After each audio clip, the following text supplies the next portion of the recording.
30 days breakfast series day 2 రాగి గొంతు పునుగులు batter preparation time 20 minutes recipe cooking time వచ్చేటప్పటికి 15 మినిట్స్ టోటల్ 35 to 40 మినిట్స్ లో బ్రేక్ఫాస్ట్ అయితే రెడీ అయిపోతుంది. ఇవైతే బయట క్రిస్పీగా లోపల సాఫ్ట్ గా ఉంటాయి. ఫస్ట్ బౌల్లో 2 కప్స్ రాగి పిండి, 2 కప్స్ రాగి పిండికి 1 కప్పు ఉప్మా రవ్వ white the, 1 cup curd, 1 cup water వేసి అంతా కలిపేసి 10 మినిట్స్ రెస్ట్ ఇవ్వండి. 10 మినిట్స్ తర్వాత దాన్ని అయితే మిక్సీ జార్లో వేసుకోవాలి.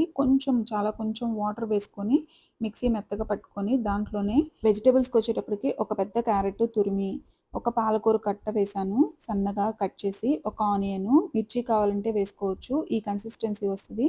ఇప్పుడు దీంట్లో రుచికి సరిపడినంత ఉప్పు, కొంచెం వాటర్ వేసుకొని గొంతు పునుగులు బ్యాటర్ ఎలా తయారు చేసుకుంటామో అలా తయారు చేసుకొని ఇప్పుడు ప్యాన్లో కొంచెం ఆయిల్ వేసుకొని ఈ గొంతు పునుగులు వేసేసుకోవటం, మూత పెట్టుకొని 2 సైడ్స్ బాగా కుక్ చేసుకొని సర్వ్ చేసుకోవటమే. అవుట్ సైడ్ క్రిస్పీగా ఉంటుంది, లోపల మాత్రం రాగి ముద్ద ఎంత సాఫ్ట్ గా ఉంటుందో అంత సాఫ్ట్ గా ప్రాపర్ గా వెజిటేబుల్స్ అన్ని కుక్ అయ్యి ఉంటాయండి. నచ్చితే గనక ట్రై చేసి ఎలా వచ్చిందో కమెంట్ చేయండి. ఈ వీడియో నచ్చితే like, share and subscribe. Bye.